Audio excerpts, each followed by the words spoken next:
Welcome back, Congress Cougars. Today is Wednesday, February the 23rd, 2022, and welcome back to Congress Middle School, Cougar Country. If you could, please stand for the Pledge of Allegiance, and Berkeley, please take it away. I pledge allegiance to the flag of the United States of America and to the republic for which it stands, one nation, under God, indivisible, with liberty and justice for all. Please be seated.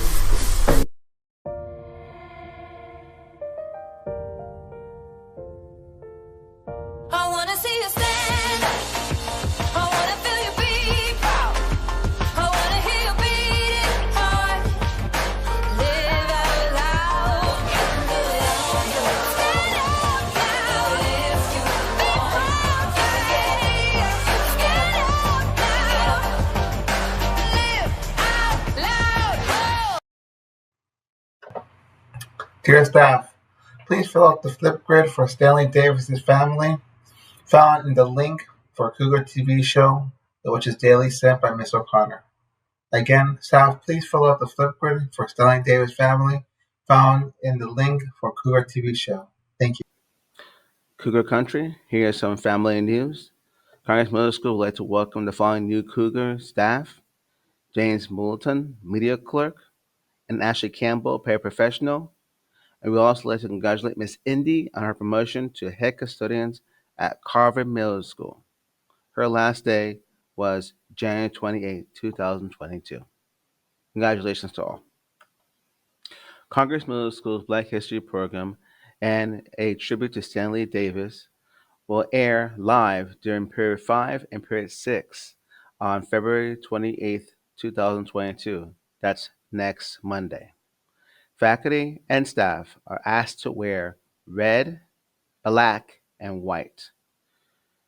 Again, faculty and staff are asked to wear red, black, and white.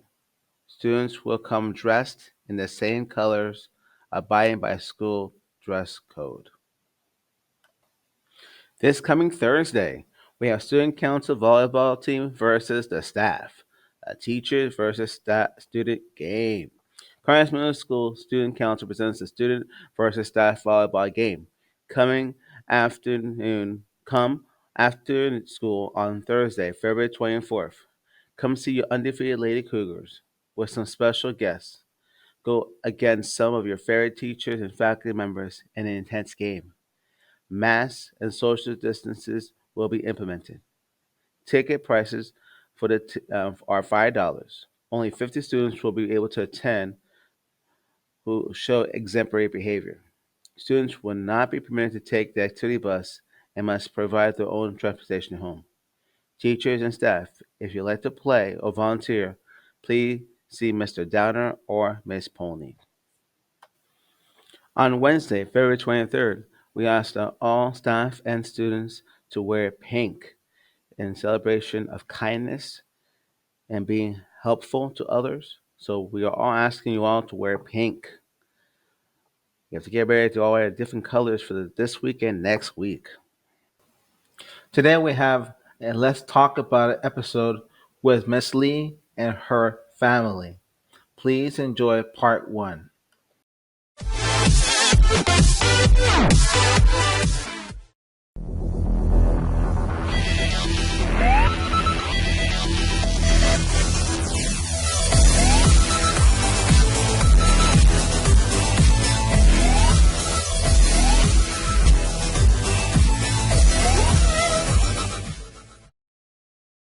Marissa. Hello, my name is Andy. How are you doing, Marissa?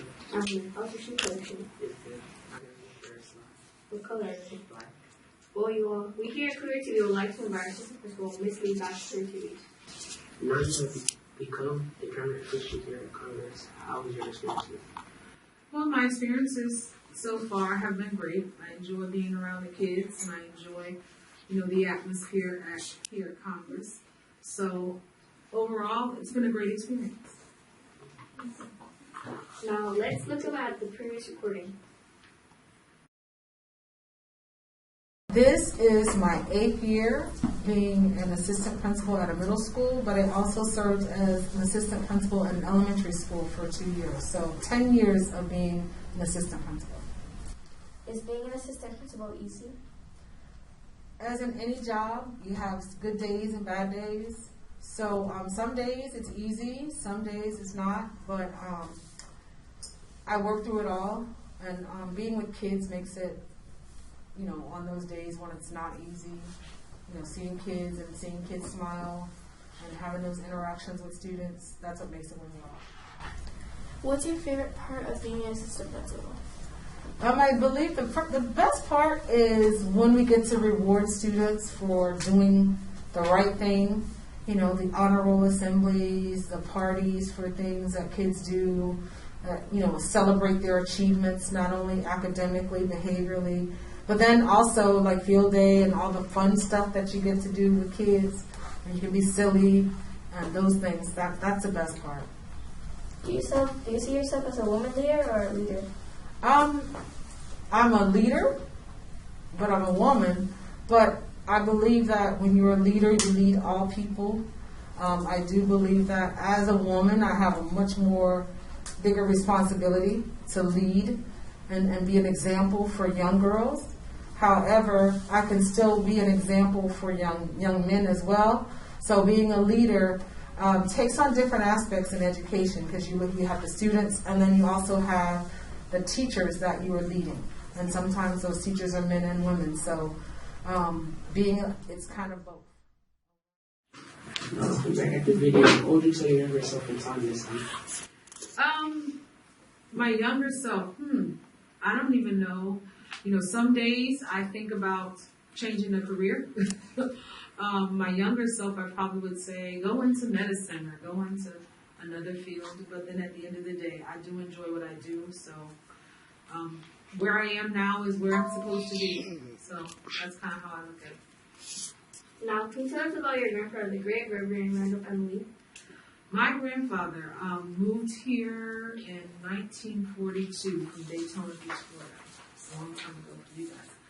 But he was very instrumental in shaping a lot of people in this community's lives. Highlighting people in Black history. Now, can you please tell us about your grandfather, the great Reverend Randall Emily?